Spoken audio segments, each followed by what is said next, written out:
A partir del momento en que fuera nombrado canciller de Alemania, el 30 de enero de 1933, Hitler había empezado a materializar sus ambiciones de largo alcance.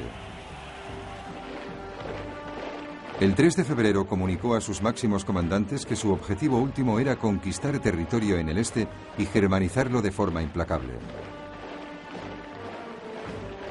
Y recibieron instrucciones para que se preparasen para una expansión generalizada. A pesar de que a Alemania se le había prohibido tener tanques, un tratado secreto con la Unión Soviética en 1923 le había permitido desarrollar diseños de tanques y experimentar con nuevas tácticas móviles blindadas. Jóvenes y enérgicos oficiales alemanes como Heinz Guderian leyeron las teorías de pensadores británicos como Basil Liddell-Hart y el coronel John Fuller. Incluso habían observado ejercicios llevados a cabo por los británicos en la década de 1920 en la llanura de Salisbury. De ahí sacaron la idea de unidades que se moviesen rápidamente, combinando tanques, artillería e infantería que pudiesen abrirse camino deprisa y penetrar profundamente en territorio enemigo. Hitler adoptó entusiasmado sus ideas. El nuevo ejército contaría con 3 divisiones Panzer. De igual modo, la nueva fuerza aérea, la Luftwaffe, bajo la dirección del que había sido un as de la aviación de combate durante la Primera Guerra Mundial, Hermann Göring, había mantenido una estructura sobre la que construirse. Durante los años en que las fuerzas aéreas habían sido oficialmente prohibidas, Alemania había mantenido su capacidad de diseñar gracias por una parte a la construcción de máquinas civiles y por otra a los clubes de aviación y de vuelo sin motor que proporcionarían una reserva potencial de tripulaciones. Hitler reveló la existencia de la Luftwaffe en marzo de 1935. Seguidamente anunció que el ejército se iba a incrementar hasta 300.000 hombres y que el reclutamiento se iba a volver a introducir. Gran Bretaña y Francia protestaron débilmente ante esta violación del Tratado de Versalles. Pero enseguida, y muy a pesar suyo, también empezaron a rearmarse progresivamente.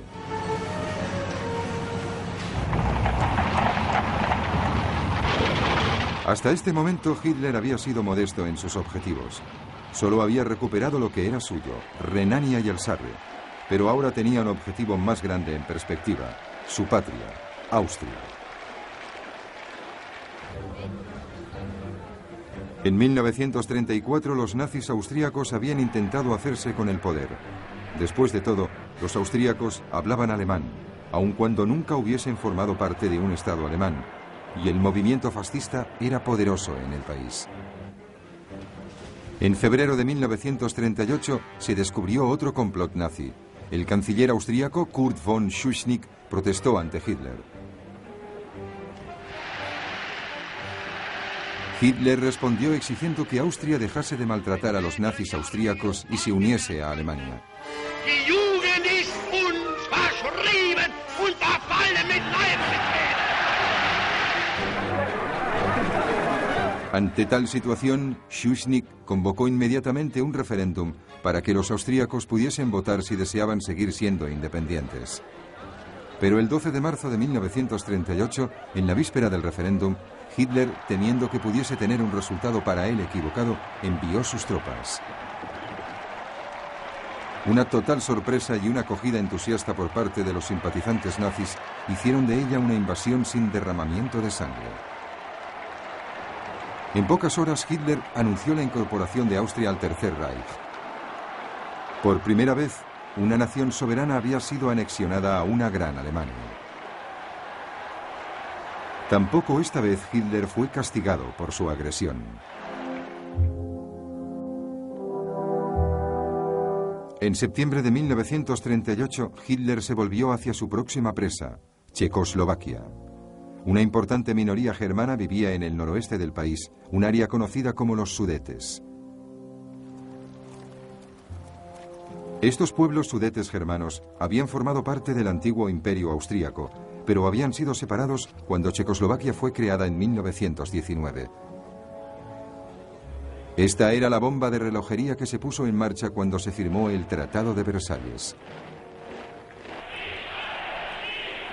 Hitler favoreció las reivindicaciones de autonomía de los Sudetes germanos y después amenazó al gobierno checoslovaco con la fuerza si se negaba a aceptarla. Sin dejarse intimidar, el gobierno checoslovaco ordenó una movilización general y se preparó a resistir. El ejército checoslovaco era numeroso y estaba bien equipado, con imponentes fortificaciones en su frontera con Alemania. Hitler retrocedió.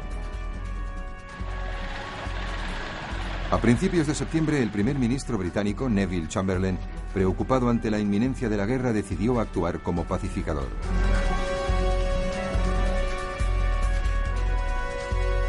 Voló para reunirse con Hitler 2 veces.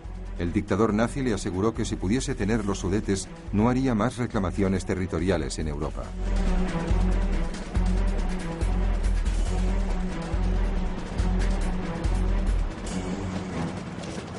El 29 de septiembre de 1938, en Múnich, con Mussolini actuando como mediador, Francia y Gran Bretaña firmaron un acuerdo por el que los Sudetes eran cedidos a Alemania a cambio de una declaración formal de Hitler en la que éste afirmaba que no tenía más ambiciones territoriales. Chamberlain voló de regreso a Gran Bretaña y mostró el papel que declaró: "Garantiza la paz en nuestro tiempo". El 1 de octubre, las tropas alemanas ocuparon los Sudetes y tomaron las fortificaciones fronterizas checoslovacas. Entonces Hitler empezó a sopesar su próximo objetivo, Polonia.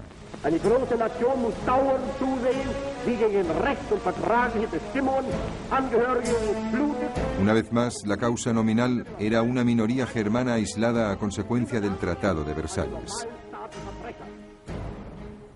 Hitler exigía que el puerto de Danzig volviese a estar bajo control alemán, de tal forma que Prusia Oriental pudiese estar enlazada con el resto de Alemania. Los polacos se negaron y Hitler dudó. No estaba totalmente preparado para una guerra total y aún tenía temas pendientes con Checoslovaquia. En marzo de 1939, la zona oriental del país, Eslovaquia, que era étnicamente diferente de los países checos, recurrió a Hitler para que le ayudase a conseguir una mayor independencia. Hitler convocó al primer ministro checoslovaco, Emil Hácha, en Berlín y le intimidó para que pusiese su país bajo la protección de Alemania.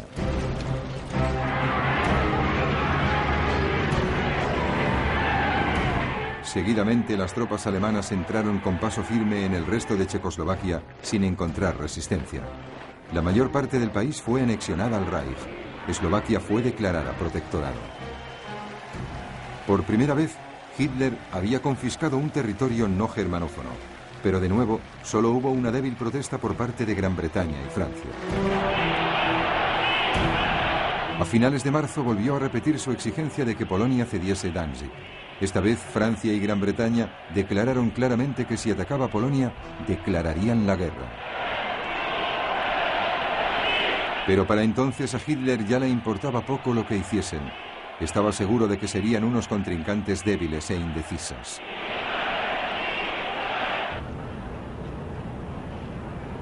La Unión Soviética también estaba cada vez más inquieta por la agresión de Hitler, y en abril, Stalin propuso una alianza con Gran Bretaña y Francia.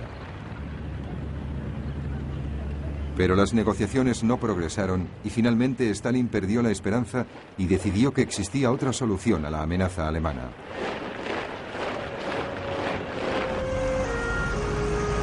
El 23 de agosto, la Unión Soviética y el Tercer Reich, que todo el mundo los consideraba enemigos acérrimos, anunciaban un pacto de no agresión. Este acuerdo especificaba secretamente que Polonia sería dividida en 2 países y que Stalin tendría carta blanca para hacerse con el poder en Estonia, Letonia y Lituania.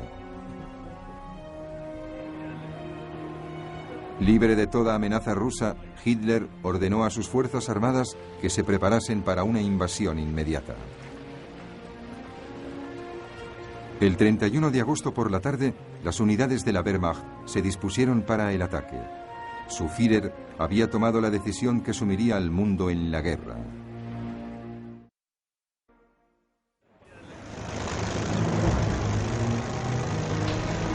En la tarde del 31 de agosto de 1939, las fuerzas alemanas llevaban a cabo sus últimos preparativos para la invasión de Polonia. Las tripulaciones estudiaban sus objetivos, los tanques se trasladaban a sus posiciones de ataque. Y entonces, en la madrugada del 1 de septiembre, soldados alemanes vestidos con uniformes polacos atacaron una estación de radio en el lado alemán de la frontera, dejando tras de sí algunos cuerpos. Esta sería la agresión que Hitler utilizaría más tarde para justificar su ataque.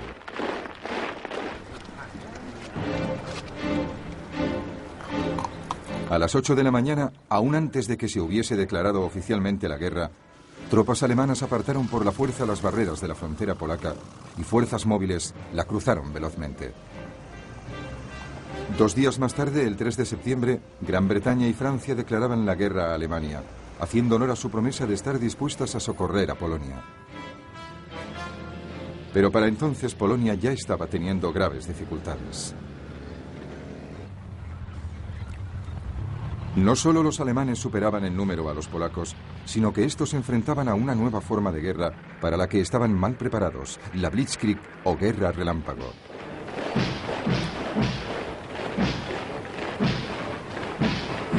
En 1939 el ejército alemán estaba formado por 1,5 millones de hombres.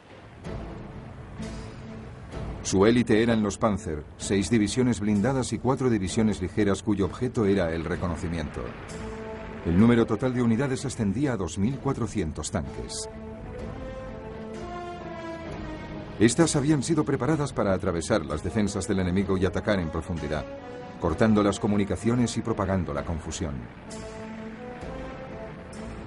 Los puntos fuertes del enemigo serían así evitados, siendo posteriormente reducidos por la infantería. La nueva fuerza aérea alemana, la Luftwaffe, también había sido diseñada para la Blitzkrieg. Contaba con 2.500 aviones para hacer frente a los polacos.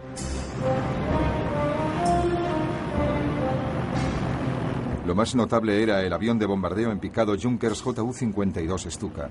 Era una forma de artillería volante que ejecutaba ataques de precisión para ayudar a las fuerzas de tierra que avanzaban rápidamente. Los polacos solo podían reunir 600 aviones, la mayoría de ellos más viejos y peor equipados. En tierra, las cosas iban igual de mal. El ejército polaco solo contaba con 500.000 hombres. Tenía únicamente 880 tanques y contaba con 11 brigadas de caballería, lanzas y caballos contra el blindaje. Pero no fue solo el número de soldados lo que proporcionó una ventaja a los alemanes. Utilizaban los Panzers de una forma radicalmente nueva, como unidades separadas que atacaban con fuerza. Los tanques polacos se habían dispersado para poder ayudar a su infantería. El trabajo de los polacos se había vuelto aún más difícil después de que los alemanes tomasen el poder en Checoslovaquia. El oeste del país, incluyendo su capital Varsovia, estaba ahora rodeado por 3 lados de territorio controlado por los alemanes. Esta ventaja geográfica resultaba fundamental para el plan general del ejército alemán. La tarea de la primera ofensiva de los tanques era proporcionar un gran avance inicial. Pero en realidad, ganar la guerra dependería de profundos movimientos de tenaza planificados para rodear y aplastar al enemigo. Estos serían ejecutados por el Grupo del Ejército del Norte bajo las órdenes del general Fedor von Bock. Este lanzaría 2 ofensivas desde el nordeste de Alemania y Prusia Oriental. El Grupo del Ejército del Sur, a las órdenes del general Kurt von Rundstedt, lanzaría 2 más desde Silesia y Eslovaquia. El objetivo sería que las tenazas se cerrasen cerca de Varsovia y Brest-Litovsk.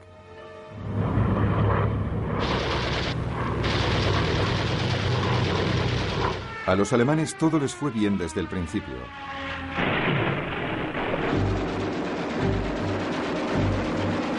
La fuerza aérea polaca fue eficazmente eliminada en los 2 primeros días.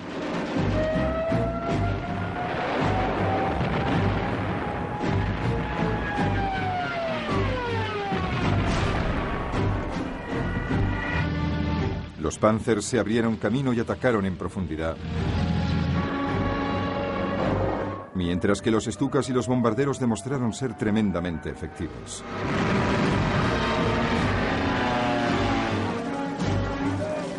Los defensores polacos fueron divididos y separados, inmovilizados en bolsas que proporcionaron un gran número de prisioneros.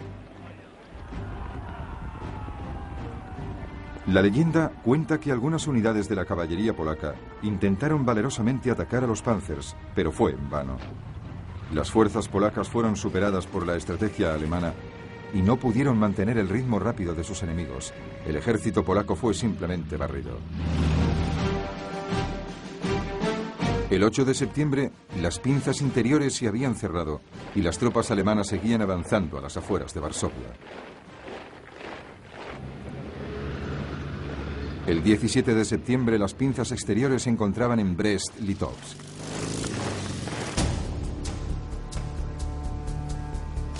El mismo día, aprovechando el acuerdo alcanzado entre Hitler y Stalin en el Pacto Germano-Soviético en 1939, las fuerzas soviéticas cruzaban la frontera polaca oriental. El ejército polaco se hallaba ahora en plena retirada, mientras que su gobierno huía al extranjero. Sin embargo, Varsovia continuaba luchando.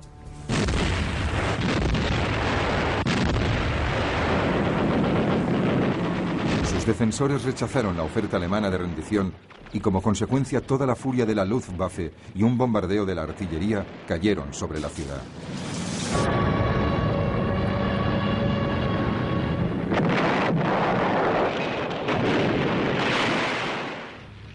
Y ahí, observándolo todo, estaba Adolf Hitler, que había seguido de cerca a su ejército conquistador. El 27 de septiembre, Varsovia se rendía. Al día siguiente, los vencedores, Alemania y Rusia, dividieron Polonia de acuerdo con el Pacto Germano-Soviético. La Unión Soviética se anexionó un poco más de la mitad del país hacia el este. Alemania se quedó con el resto. Los dos regímenes empezaron a perseguir a cualquiera que pudiese representar un peligro en el futuro. Muchas personas fueron asesinadas. Y por primera vez, los alemanes mostraron de qué forma se iban a comportar contra aquellos pueblos de la Europa del Este que consideraban inferiores. Mandaron a los Einsatzgruppen, o escuadrones especiales de las SS, para que llevasen a cabo redadas de judíos.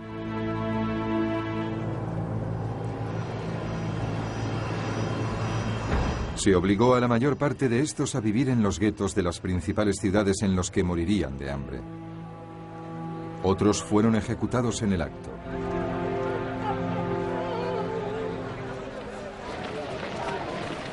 Sin embargo, esto no significó el fin del ejército polaco. Más de 50.000 hombres se escaparon y finalmente llegaron a Francia. Allí, el general Władysław Sikorski había formado un gobierno provisional. Los polacos lucharían valientemente desde el extranjero.